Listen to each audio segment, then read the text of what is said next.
Hello friends. तो आज हम लोग सीखने जा रहे हैं एक बहुत इम्पॉर्टेंट टॉपिक सी शार्प में, जो कि है मल्टी थ्रेडिंग।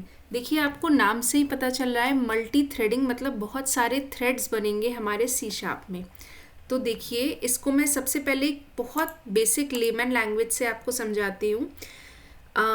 ये हम लोग एक रेस्टोरों एडोनॉगी से समझते हैं मल्टी थ्रेडिंग के लिए।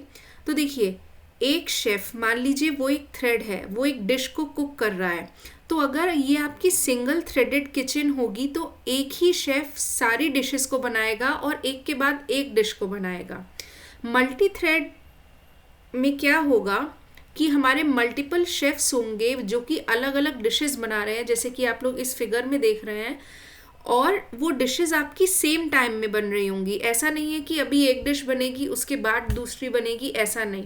सारी डिशेस एक साथ हमारी प्रिपेयर होंगी। तो अगर आप इसको रिलेट करें कोड के साथ, तो मतलब क्या होता है, जो हर डिश है वो आपका फंक्शन है, एक टास्क है। जो हर शेफ है वो आपका एक थ्रेड है। सारे थ्रेड्स जो हैं वो एक ही किचन शेयर कर रहे हैं, मतलब सारे जो शेफ्स हैं आपके, वो आपके सेम ही किचन शेयर कर रहे हैं, मतलब जो मेमोरी है वो सेम है। लेकिन वो काम कैसे कर रहे हैं, वो इंडिपेंडेंटली काम कर रहे हैं। और इससे हम लोग टेक अवे क्या लेते हैं कि अगर हमारे ज़्यादा शेफ़ हैं, मतलब ज़्यादा थ्रेड्स हैं, तो डिलीवरी हमारी फास्ट होगी। मतलब जितने ज़्यादा शेफ्स होंगे उतनी ज़्यादा डिशेस हमारी जल्दी जल्दी बनती रहेंगी। लेकिन लेकिन एक इशू ये भी है कि अगर आपके बहुत सारे शेफ्स होंगे, बहुत सारे थ्रेड्स होंगे, तो क्राउडिंग बहुत ज़्यादा होगी, मतलब रिसोर्स रिटेंशन थोड़ा सा डिफ़िकल्ट होगा। तो ये मल्टी थ्रेडिंग का मैंने आपको बहुत बेसिक एनालॉजी से बताया। अब हम चलते हैं थोड़ा सा इसके और एप्लीकेशन पे। तो देखिए, थ्रेड क्या होता है। देखिए फ्रेंड्स, थ्रेड हमारा स्मॉलेस्ट यूनिट ऑफ एग्जीक्यूशन होता है किसी भी प्रोग्राम में। मान लीजिए कि किचन है आपका, जो किचन है वो एक पूरा प्रोसेस है, वो एक इंडिपेंडेंटली आपका रन करता है। और जो टास्क हैं, जैसे आप उस किचन में आपको चावल बनाने हैं, चाय बनानी है, दाल बनानी है, पानी उबालना है, तो ये सारे आपके इंडिविजुअल टास्क हैं। ये सारे इंडिविजुअल टास्क जो हैं वो थ्रेड कहलाते हैं। देखिए, एक प्रोसेस के अंदर बहुत सारे थ्रेड्स जो होते हैं वो एग्जिस्ट करते हैं। तो थ्रेड क्या होता है हमारा, थ्रेड हमारा एक स्मॉलेस्ट यूनिट ऑफ एग्जीक्यूशन है जो हमारे प्रोसेस में एग्जिस्ट करता है। थ्रेड्स हमारे बनते कहाँ पे हैं, ये हमारा मेन थ्रेड के अंदर ही बनता है। अभी मैं आपको प्रोग्राम करके बताऊंगी तो ज़्यादा समझ आएगा।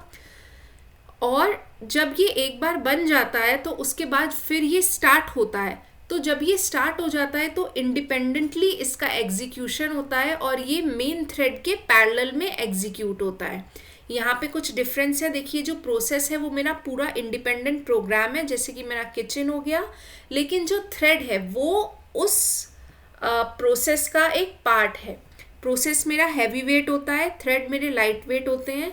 प्रोसेस की खुद की मेमोरी होती है, जबकि थ्रेड जो होता है वो शेयर करता है मेमोरी दूसरे थ्रेड के साथ। एग्जाम्पल के तौर पे अगर हम देखें तो गूगल क्रोम जो होता है वो हमारा पूरा प्रोसेस हो गया। और जो उसके अंदर टैब्स होंगे इंडिविजुअल जो हम लोग ओपन करते हैं, वो क्या होते हैं, वो हमारे जो होते हैं वो हमारे हो गए थ्रेड्स। तो अब इसके पहले मैं एग्जाम्पल पे आती हूँ, तो वापस इस स्लाइड को आपको कोरिलेट करके बताऊंगी तो आपको ज़्यादा समझ आएगा। तो देखिए फ्रेंड्स, हम इस यहाँ पर आ जाते हैं।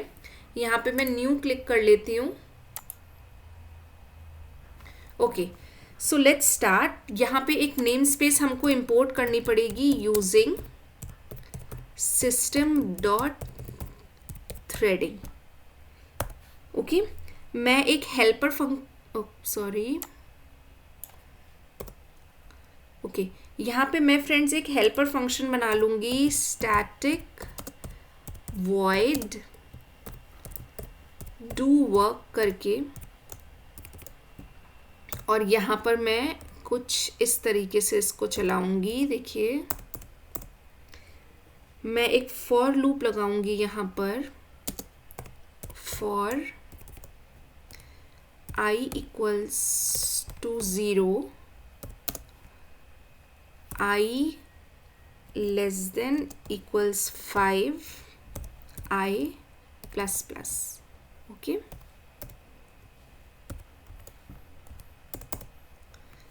यहाँ पर हम लोग क्या लिख लेंगे अपना console dot write line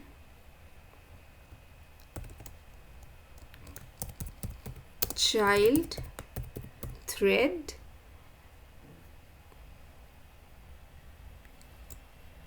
colon, यहाँ पे मैं आई की वैल्यू को प्रिंट करा लूँगी। ओके, यहाँ पर क्या इशू हो रहा है, ये for int I, I think it's okay, invalid term equals to, just a second, I think it's fine. Okay, console dot write line I. ये फ्रेंड्स ये हमारा हो गया एक मैंने एक हेल्पर फंक्शन लिया है जस्ट अभी। अब ये जो मेन होता है ये कहलाता है मेरा मेन थ्रेड, ठीक है। यहाँ से मेरे प्रोग्राम का एग्जीक्यूशन स्टार्ट होगा।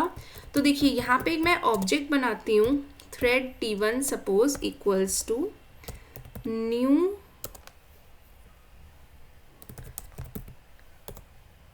थ्रेड, यहाँ पे T कैपिटल होगा, सॉरी फॉर दैट, और यहाँ पर मैं इस फंक्शन को यहाँ पर पास कर देती हूँ इसके पैरामीटर में। तो ध्यान से देखिए फ्रेंड्स, हमने यहाँ पर क्या किया है, हमने एक सेकेंड, थ्रेड कंटेन्स,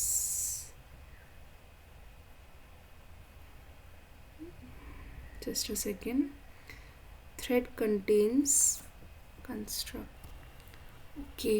तो यहाँ पर मैंने इस तरीके से ले लिया, या दैट्स फाइन। अभी हम लोग क्या करें, यहाँ पे मैंने क्या किया है, सिर्फ एक ऑब्जेक्ट बना लिया है इसका, ठीक है। तो मैं क्या कर रही हूँ फ्रेंड्स, यहाँ पे अभी मेरा थ्रेड केवल क्रिएट हुआ है, राइट। अब नेक्स्ट स्टेप होगा मेरा, मैं क्या करूँगी, अपने थ्रेड को यहाँ पर स्टार्ट करूँगी। तो T1 डॉट स्टार्ट, और यहाँ पर क्या हो गया, देखिए फ्रेंड्स मेरा थ्रेड जो है वो स्टार्ट हो गया। अब जब ये थ्रेड एक बार स्टार्ट हो जाएगा तो देखिए ये थ्रेड मेरा क्रिएट कहाँ हुआ है, मेन थ्रेड के अंदर, बट जो इसका एग्जीक्यूशन अगर ये एक बार स्टार्ट हो जाएगा तो ये काम करेगा मेरा मेन थ्रेड के साथ। सपोज मान लीजिए कि अगर मैंने मेन थ्रेड में अपना कुछ लिख रखा है, सपोज एक मैं फॉर लूप यहाँ पे ले लेती हूँ, Ctrl+C Ctrl+V, और यहाँ ये मेरा क्या है, ये मेरा मेन थ्रेड है, राइट। अब यहाँ पर देखिए आपने क्या किया, एक दूसरा थ्रेड बना लिया यहाँ पर, ठीक है, और उस थ्रेड में आपने इसको पास कर दिया, ये जो आपका हेल्पर फंक्शन है उसको पास कर दिया है। तो यहाँ पे आपका दूसरा थ्रेड क्रिएट हो गया है। लेकिन जब आप लोग T1 डॉट स्टार्ट करेंगे, इसका मतलब क्या हो गया, आपका जो नया थ्रेड है अब वो एग्जीक्यूशन स्टार्ट कर देगा। तो देखिए कई बार कंफ्यूजन हो जाता है कि क्या हमारा जो दूसरा थ्रेड है, पैरेलल जो थ्रेड चल रहा है, क्या वो मेन थ्रेड के अंदर चलेगा। तो ऐसा नहीं होता, जो हमारा नया थ्रेड है वो क्रिएट मेन के अंदर होता है, लेकिन वो जो रन करेगा वो इंडिपेंडेंटली करेगा। तो यहाँ पर अगर मैं इसको रन करके दिखाऊं तो देखिए सबसे पहले आपके मेन थ्रेड चला, फिर से अगर रन करूं तो देखिए आपका आउटपुट चेंज होता गया। तो इसमें क्या होता है, जो हमारा आउटपुट है वो हमारा मतलब बार बार चेंज हो सकता है। ऐसा क्यों होता है, क्योंकि हमारे दोनों प्रोसेसेस, मतलब जो हमारा मेन थ्रेड है और जो मेरा ये वाला थ्रेड है जो मैंने चलाया है अपना, ये दोनों मेरे साथ साथ ऑपरेट कर रहे हैं। तो ये होता है मेरा छोटा सा, मैंने आपको बहुत बेसिक में समझाया है कि मल्टी थ्रेडिंग। अब वापस मैं अगर स्लाइड्स पे आऊँ तो देखिए, तो जैसे कि आपने देखा कि जो थ्रेड था वो मैंने कहाँ बनाया था फ्रेंड्स, मेन थ्रेड के अंदर। लेकिन एक बार वो स्टार्ट हो जाएगा तो वो इट एग्जीक्यूट्स इंडिपेंडेंटली, मतलब वो इंडिपेंडेंटली अपना एग्जीक्यूशन करता है और साथ साथ चलता है, रन्स करेंटली, मतलब साथ साथ चलेगा with in the same process, मतलब वो मेन के साथ साथ हमारा ऑपरेट होता है। नेक्स्ट आएंगे, देखिए अगर मल्टी थ्रेडिंग नहीं होगी तो क्या होगा। मान लीजिए आपने अपने यूआई पे कोई बटन क्लिक किया है और कोई फाइल प्रोसेस हो रही है या कोई सीपीयू बाउंड ऑपरेशन हो रहा है, तो जब तक वो पूरा ऑपरेशन कंप्लीट नहीं होगा आप यूआई पे कुछ भी नहीं कर पाओगे। वो क्या हो जाएगी, फ्रीज हो जाएगी। क्यों? क्योंकि डेटा अभी पूरी तरीके से हमारा लोड नहीं हुआ है। तो इसीलिए मल्टी थ्रेडिंग से क्या होगा कि यूआई मेरा एक थ्रेड पे चलेगा, फॉर एग्जाम्पल डेटा लोड का जो भी ऑपरेशन है वो मैं दूसरे थ्रेड पे चलाऊंगी। इससे क्या होगा कि अगर आपने कोई बटन प्रेस करा है जो रिस्पॉन्सिबल है हमारे डेटा प्रोसेसिंग के लिए, तो जो डेटा प्रोसेसिंग का काम है वो दूसरे थ्रेड पे चल रहा है। इससे क्या होगा, मेरी यूआई जो होती है वो रिस्पॉन्सिव रहती है। रिस्पॉन्सिव मतलब वो आपकी हैंग नहीं करेगी, सामने वाले कस्टमर या यूज़र को ऐसा नहीं लगेगा कि अब जो यूआई है मेरा एप्लीकेशन बंद हो गया है। ठीक है, नेक्स्ट आते हैं, देखिए दे आर रनिंग कॉन्करेंटली, मतलब साइड बाय साइड चल रहे हैं। शेयर द सेम मेमोरी, देखिए वो मेमोरी जो है वो सेम शेयर करते हैं, लेकिन उनके एग्जीक्यूशन पाथ जो है वो कंप्लीटली सेपरेट है। यहाँ पर देखिए जैसे कि मैंने बताया था, ये मेरा वर्कर मेथड है, हेल्पर मेथड है। यहाँ पे थ्रेड क्रिएट हो रहा है और यहाँ पे थ्रेड क्या हो रहा है, स्टार्ट हो रहा है। ठीक है, तो जो ये है ये बताएगा, जो आपने यहाँ पे थ्रेड क्रिएट किया है वो बताएगा कि क्या थ्रेड क्या काम करेगा, और यहाँ पे थ्रेड डॉट स्टार्ट ये बताएगा कि थ्रेड जो है अब हमारा एग्जीक्यूशन इसका स्टार्ट हो जाएगा। तो यहाँ पर देखिए इस तरीके से है, ये हमारा आउटपुट कभी भी फिक्स नहीं होता, चेंज होता रहता है। एक और मैंने रियल वर्ल्ड एनालॉजी आपको समझाई है, जैसे कि लॉन्ड्री शॉप ले लीजिए, वहाँ पे एक बंदा जो है वो आपके कपड़े फोल्ड कर रहा है, मतलब मेन थ्रेड, और दूसरा बंदा जो है वो आयरनिंग कर रहा है, तो दोनों जो है वो एक साथ काम कर रहे हैं।